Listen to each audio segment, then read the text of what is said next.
나 갑니다 라면서 웃기는 진짜로 갑니다 라면서 이제 부처님이 계신 무량수 부처님이 계신 그런 곳에 왕생하게 돼서 너무 고맙다라고 하면서 그렇게 갔다라고 그러죠.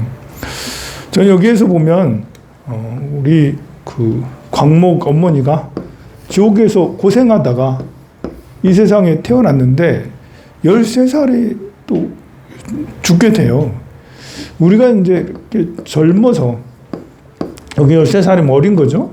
어려서 죽거나 젊어서 죽으면 업장이 두터운가?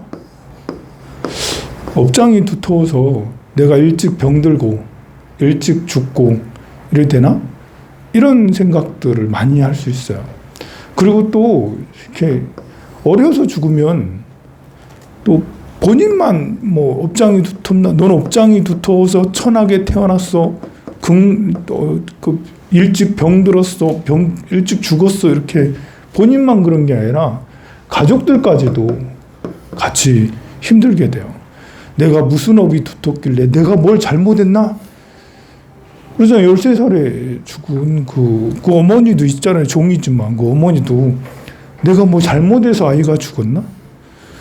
뱃속에서 유산되거나 아니면 이제 5살, 3살에 죽기도 하고, 옛날에는 영아 사망률이 굉장히 높았잖아요. 그러면 그 어머니가 잘못해서, 아버지가 잘못해서, 그래서 이 아이가 일찍 죽었나? 라고 그렇게 또 내가 업장이 너무 두터워서 내가 자식을 앞세워 보냈다라고 그렇게 생각을 하는 사람들이 굉장히 많죠. 또 남들도 그렇게 얘기해. 네가 뭐 업장이 두터우니까 그런 거 아니야?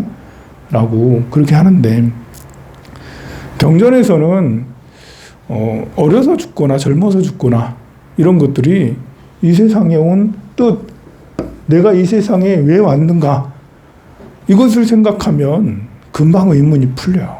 이 세상에 온 이유가 인연 따라 왔잖아요. 인연이 있어서 이 세상에 왔어요. 그러면 가는 것도 인연이 다해서 역시 가게 되는, 업장이 두터워서 그런 것보다도, 물론 이제 내가 섭생을 잘못하고 정말 남에게 원수지고 원한지고 그러다가 뭐 이렇게 전쟁터 나가가지고 뭐 싸우다 이렇게 또 조직폭력에 가담하고 뭐 마약하고 이러면서 그러면 뭐 네가 정말 업장이 두터워서 잘못해서 그렇다 할 수 있는데, 우리가 살면서 보면 꼭 그렇게 잘못한 것도 아닌데 심지어 착하기도 해, 선하기도 해.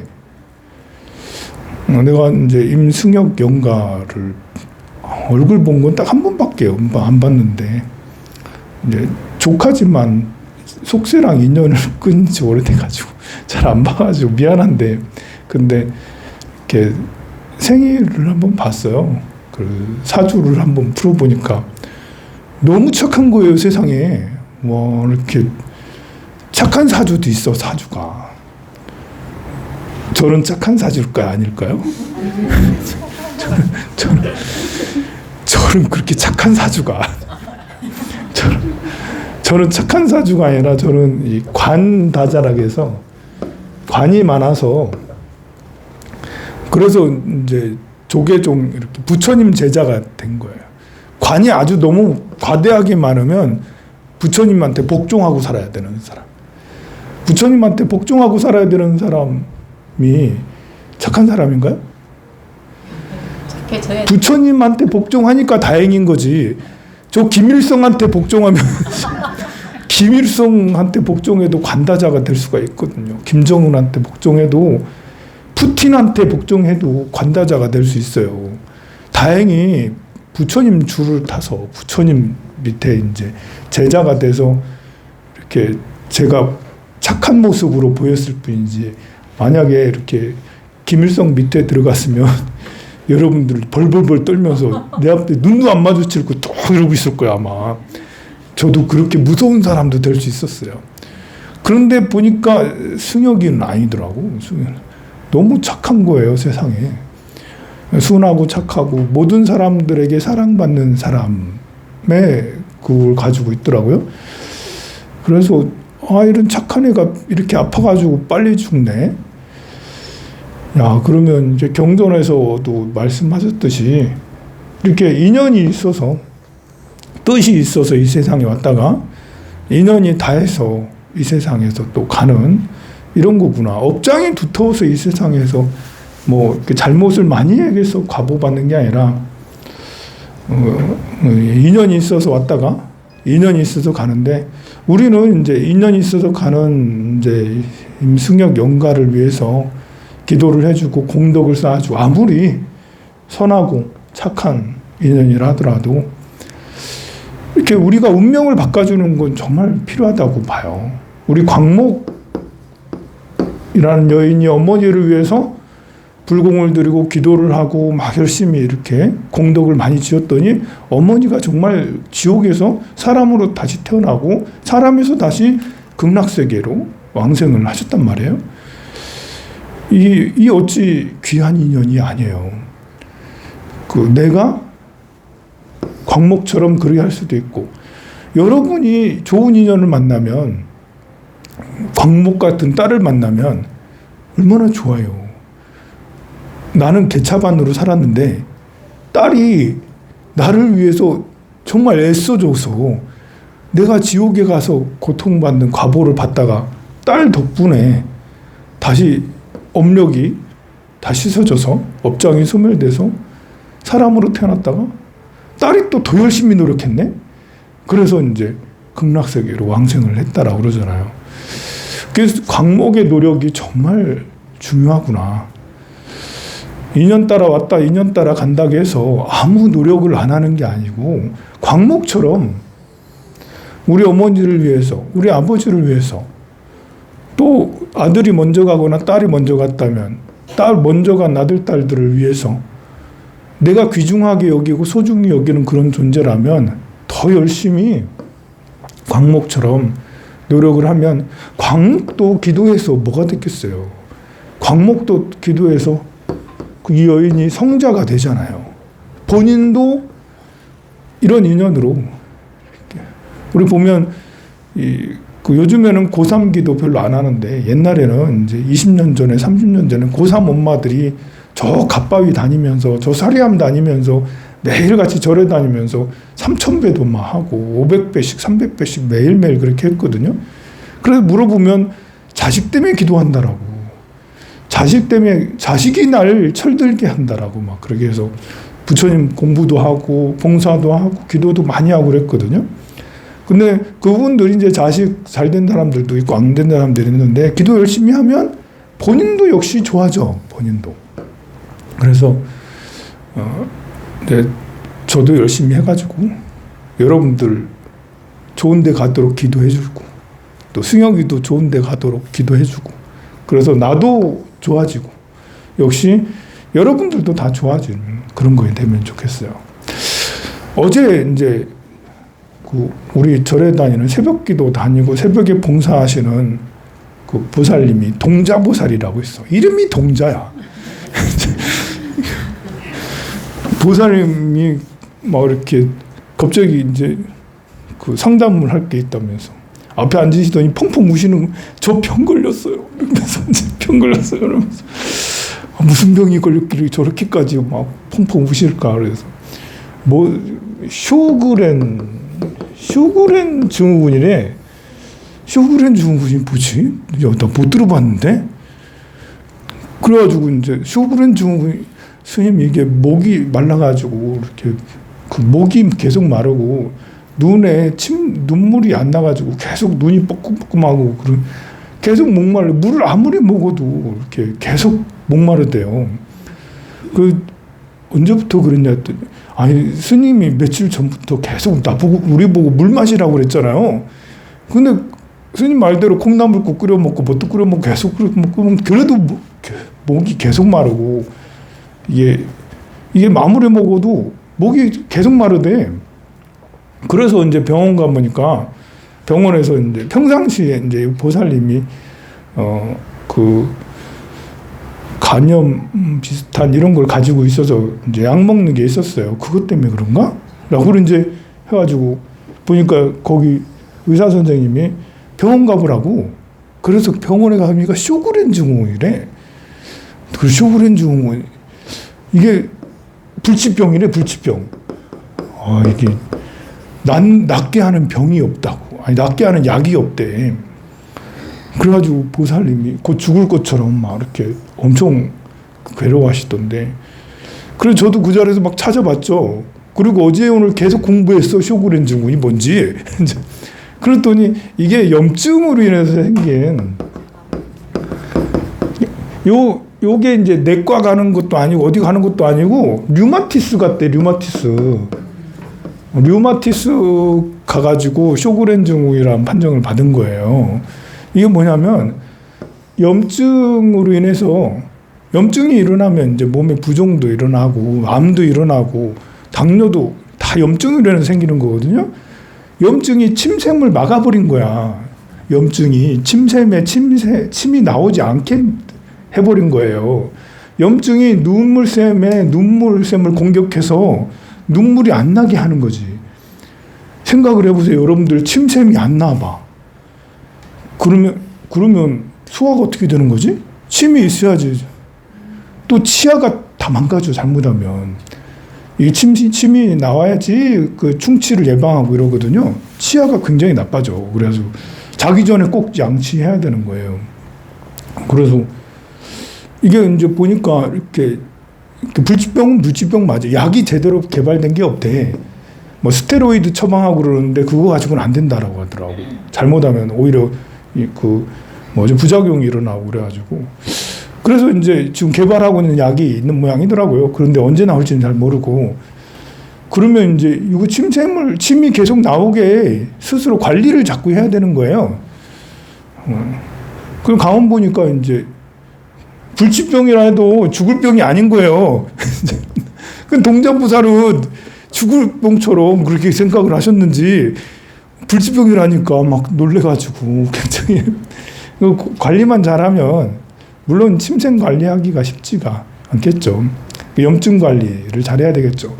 염증으로 인해서 암도 심장병도 생기고 암도 생기고 모든 병의 근본은 염증이에요. 사실 치매도 염증으로 해서 생기는 거예요. 치매가 뇌에 이렇게 염증이 침투하고 그러면 뇌 척수 이런 것들이 이제 맑지가 않아가지고 뇌 척수에 있는 이 단백질 이런 것들이 변형되거든요. 모든 병의 근본은 염증이더라. 염증을 잘 관리를 해야 된다. 그럼 염증은 있을 수밖에 없어요.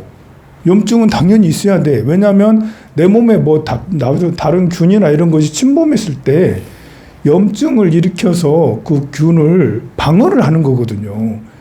그러니까 적군이 대포를 쏘면 나도 그 대응을 해야 되는 거잖아요. 그게 이제 염증이에요. 당연히 사람들이 염증이 생기는 거예요. 근데 이제 나를 계속 공격하는 일들이 많아지면 안 되겠죠. 그리고 염증이 일어났으면 빨리 염증이 이제 또 림프액을 통해서 배출을 다 해서 괜찮아져야 되잖아요. 그럼 염증 관리를 해야 돼. 염증 관리를 할 때 제일 중요한 게 이 염증들을 없애는 제일 중요한 게 첫 번째가 뭘까요? 제일 중요한 건 잠 잘 자는 거예요. 잠 자는 동안에 우리가 염증 치료를 다 해요. 잠 자는 동안에 성장 호르몬이 엄청 배출되잖아. 성장 호르몬이 내 몸에 생기를 불어넣는 거잖아요. 염증이라는 것은 내 몸의 세포들이 전부 다 이렇게 죽어나가는 거고 성장 호르몬은 살리는 거잖아요. 그래서 잠잘 때 성장 호르몬이 제일 많이 나와. 그러니 잠을 잘 자면 또 멜라토닌 이런 것들이 잘 분비되면서 이렇게 내 몸에 이렇게 코티솔이 과다하게 분비되면 이게 염증이 심해지는 거거든요. 그래서 코티솔 조절도 되고 멜라토닌 이런 것들을 통해서 잠 잘 자는 게 제일 중요해요. 잠을 꼭 숙면을 꼭 취해야 돼. 하루에 7시간 정도는 자야 돼. 잠이 안 와요? 잠이 안 오면 연부를 해야지. 잠이 안 오면 관세음보살을 외워요. 관세음보살을.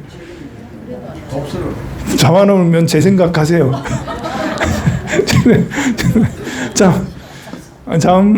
잠 그렇게 안 오나? 이제 잠을 잘 자려면 비타민 D, 네, 햇빛 잘 충분히 쐬고요. 충분히 쐬라고 해서 뭐 2시간, 3시간 필요 없습니다. 30분만이라도 아침에 있는 햇빛을 쫙 받으면 더 이상 안 받아도 돼요. 이제 우리 여러분들이 몸을 꽁꽁 둘러매 싸매고 다니던데, 이제 그 한낮에는 그렇게 해도 되는데, 오전에 한 30분 정도는 햇빛 쫙 받으면 그걸로 이제 비타민 D는 충분히 돼요. 두 번째 염증 관리 두 번째는 뭐냐면, 움직여야 돼요. 몸을 움직여야 돼. 저렇게 앉아있으면, 이렇게 오래 앉아있으면 염증이 막 더 붕붕붕붕 막 더 많이 일어나요. 몸이 자꾸 움직여야지 림프액이 잘 움직여, 이제 순환이 잘 돼. 몸의 순환이 중요한 거예요, 순환이 잘 되면, 그러면 염증이 일어났던 것들도 다 깨끗하게 림프액을 통해 다 배출되거든요. 근데 좌식을 오래 하다 보면, 앉아서 오래 있다 보면, 가만히 누워만 있고, 막 이렇게 가만히만 있으면, 염증이 이렇게 생기기만 생기지 배출되질 않아. 염증이 정체돼. 그래서 좌식 문화가 진짜 안 좋은 거예요. 제가 뭐 2시간, 3시간씩 계속 앉아 있는데 이거 진짜 안 좋은 겁니다. 50분 앉아 있고 10분 막 돌아다니고, 30분 앉아 있고 10분 막 돌아다니고, 몸을 자꾸 움직여서 스트레칭을 자꾸 하고, 역시 등산 봉정암에 가야 돼요. 봉정암에 가야 돼. 봉정암에 가려면 여러분들이 3달 전부터 산에를 다녀야 되거든요. 봉정암에 가려면 미리 몇 달 전부터 안 하면 봉정암 못 가요. 다음부터는 꼭 질문을 해야 되겠어. 보름 이상 운동을 하지 않는 사람들은 봉정암에 데리고 가지 말아야겠어요. 운동 안 하다가 이렇게 가버리니까 몸이 다 장나는 거예요. 무릎 다 나가고, 막 이렇게. 하여간 큰일 나. 그래서 봉정암에 자주 가려면 제가 6월 달에도 가고 10월 달에도 가거든요. 그러니까 3월 달부터 운동을 해서 6월 달 편안하게 가고, 또 6월 달 계속 연이어서 해서 10월 달 가니까 10월 달까지 계속 하고, 그러면 이제 산에 많이 다니면 이렇게 성장 호르몬이 잘 때도 많이 나오지만, 또 그 다음에 많이 나오는 건 근육이 막 수축하고 근육 운동을 할 때 성장 호르몬 진짜 많이 나와요. 쫙쫙 나와요, 성장 호르몬. 그럼 성장 호르몬이 쫙쫙 나오면 염증도 당연히 많이 없어지고 그렇게 되는 거죠. 그래서 많이 움직이라고, 근육 운동 많이 하시라고. 세 번째는 뭐겠어요? 스트레스. 이게 운동을 아무리 많이 해도, 잠을 아무리 잘 자도 스트레스를 많이 받으면, 뭐 잠도 안 오지만 스트레스를 많이 받으면 운동도 별 효과가 없어요. 그 절단해야 돼. 그래가지고 불교대학 다니고 봉사를 좀 해. 봉사 하면 스트레스 받아요? 스트레스가 첫 번째라고. 네. 뭐 만병의 근원은 마음이죠. 네. 마음에 스트레스가 쌓이면 잠도 못 자고 움직여지지도 않고, 몸에 스트레스 쌓이면 아무리 운동해도 오히려 병이 돼, 막 운동이. 그래서 스트레스 조절을 잘 해야 돼요. 스트레스 조절은 어떻게 하냐? 웃어야죠. 웃으세요. 웃으면 스트레스가 풀려요. 기분 나빠도 웃어요. 기분 나빠도, 슬퍼도 웃으세요. 그리고 좀 더 크게 껄껄껄대며 웃으면서 이렇게 하면 더 좋습니다. 스트레스를 푸는 것은 웃는 것밖에 없어요. 우리가 부부 간에도 서로 안 좋을 때 있잖아요. 서로 기분 나쁠 때 있잖아요. 뭐 때문에 기분 나빠? 이것저것 돈 때문에 기분 나빠? 다른 이런 거 마음에 안 드는 게 있어. 그렇게 인상 쓰고 이렇게 있으면 그 염증이 더 생기고, 그 마음도 스트레스를 더 받아. 그 좀 마음에 안 드는 게 있어도 웃어요, 그냥. 웃으면 금방 또 이렇게 다시 또 해결이 돼요. 자식이 마음에 안 들 때도 있잖아요. 자식이 마음에 안 들고, 또 친구가 마음에 안 들 때도 있잖아요. 그 마음에 안 든다고 표정 이렇게 진짜 인상 쓰면서 그렇게 표시 내봐야 표시, 내 인생은 참 무상한 거예요. 이렇게. 한 날 한 시간이라도 기쁘게 사는 것이 더 좋은 거지. 기분 나쁘다고 그 표시를 꼭 내서 이렇게. 물론 이제 상대가 뭘 잘못했을 때는 딱 요구를 해서 그렇게 하지 못하도록 이렇게 해야 된다라고 요구하는 것도 필요하지만 또 그런 거는 잠깐 하고 나머지는 이제 대체로 웃으면 복이 와요. 웃으면 스트레스가 날아가요. 스트레스를 해소하는 방법은 웃는 거예요. 잠이 안 온다고요? 웃으세요. 웃으면 잠이 와요. 웃으면서, 아니, 잠자는데도 웃으면 더 좋아요. 잠잘 때도 막 웃음이 날 수가 있잖아. 자고 있는데 미소를 딱 띄우면서 그렇게 하세요. 자고 있는데도 미소가 날 정도로 미소 수행을 해야 되겠죠. 그리고 네 번째는 염증 관리, 네 번째는 뭐겠어요? 음식입니다. 예, 당연하겠죠. 닭튀김 많이 드시고요. 네. 튀김 음식 드시지 말고요. 이렇게 또 그리고 직화 이런 거. 저도 삼겹살 참 좋아하는데 이거 진짜 안 좋은 거 알죠, 다들. 예. 불로 구워 먹는 거 이런 것들은 불이 조금이라도 이렇게 있다 이러면 전부 다 염증 유발하는 것이 돼버려서 탄 거죠. 탄 게 조금이라도 있다. 전 아무리 좋아해도 탄 게 조금 있다. 뭐 이러면 안 좋죠. 이제 그 기름 중에서도 이제 무슨 기름 있죠? 그 식용유 중에 제일 안 좋은 거 있잖아. 식용유 종류가 여러 가지 있잖아요. 까놀라유 그러죠. 까놀라유 이런 것들을 가지고 전 부쳐 먹는다. 이러면 염증을 그냥 들이마신다라고 생각을 하면 됩니다. 그래서 음식 그럼 어떻게 되겠어요? 맑고 깨끗한 청정한 우리가 잘 먹는 상추 등등의. 그리고 다섯 번째는 똑같이 먹는 건데요. 체액 조절을 잘 해줘야 됩니다. 제가 늘 잘 강조하죠. 콩나물국, 미역국, 미역국, 콩나물국, 무국 진짜 좋습니다. 이 국들을 많이 드시면 역시 내 몸에 있는 림프액도 풍부해져야지 염증을 씻어내죠. 그리고 혈액도 풍부해야지 혈액 순환이 돼서 이제 마찬가지예요. 내 척수액도 풍부해야지 치매 안 걸리고 그래요. 그래서 여러분들 보리차도 많이 드시고 콩나물국 많이 끓여가지고 냉장고에 넣어놓고 있다가 벌컥벌컥 드시고 미역국 특히 너무 좋으니까요. 드세요. 이게 이제 오히려 소금이 많으니까 이제 나중에 뭐 안 좋다 나가는데 그거는 이제 몸이 안 좋은 사람한테 하는 얘기예요. 심장병 이미 걸린 사람, 콩팥이 이미 병 걸린 사람, 이런 사람은 무염식을 해야 되겠죠. 소금은 절대 먹으면 안 되겠지만 보통 우리 같은 사람들은 이렇게 하면 됩니다. 이렇게 다섯 가지들을 잘 조절하면 이제 쇼그렌 증후군 이런 거가 안 걸리겠죠. 류마라는 게 본래 류마티스가 뭔가 했더니 류마가 마군이구만. 마군이 류마라는 게 마군, 이게 그리스어로, 고대 그리스어로 이게 류마가 나쁜 놈이에요. 나쁜 거. 염증 같은 이런 증상이 배 여기 심장에 있으면 심장병, 허리에 있으면 허리병 뭐 이런 것처럼 이게 어디에 붙어 있으면 무슨 병 걸린다고 해서 그래서 이것이 이제 류마티스 붙여가지고 이제 염증에 관련된 거예요. 난 관절염 해가지고 무릎 관절만 생각했더니 온몸이 다 관절이더만 보니까. 그죠? 온몸이 다 관절이 없는 곳이 없잖아. 그래가지고 여러분들 염증 관리를 실패하면 관절들의 염증이 붙어가지고 관절이 상하는 거예요.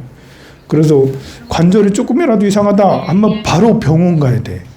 관절염이 생기면 2달 이상 두면 그게 모두 다 큰 병으로 돼서 뼈가 문제가 돼요. 뼈가 문제가 돼서 나중에는 이렇게 뼈가 변형이 생겨요. 손가락이 막 삐뚤어지고 손목이 막 삐뚤어지고 다리가 막 삐뚤어지고 막 그래요. 그 염증이 관리를 잘못해서 관절염 생기는 거거든요. 설거지도 못 하겠다. 콩나물도 못 다듬겠다. 뭐 떡도 못 만들겠다. 아무것도 못 한다고 다 염증 관리를 잘못해서 생기는 일입니다. 어쨌든 이런 관리를 잘하면서 이렇게 나이가 99세, 100세까지 건강하시고 제가 이렇게 뭐 해야겠어요. 여러분들 건강 책임지고 살아있을 때 행복하고 돌아가시면 극락왕생시키고 그렇게 하도록 하는 게 제 사명으로 생각하고 그래야 할 테니까요. 오늘 지장제일 임승혁 영가님의 49제 막제이면서 우리 이제 이렇게 그 영구입회를 모신 분들 계속 이제 막 그 지장제 때마다 계속 제를 지내드리고 있습니다. 이어서 살풀이를 하도록 하겠습니다. 영단으로 향해서 다시 다 같이 기도를 해주세요.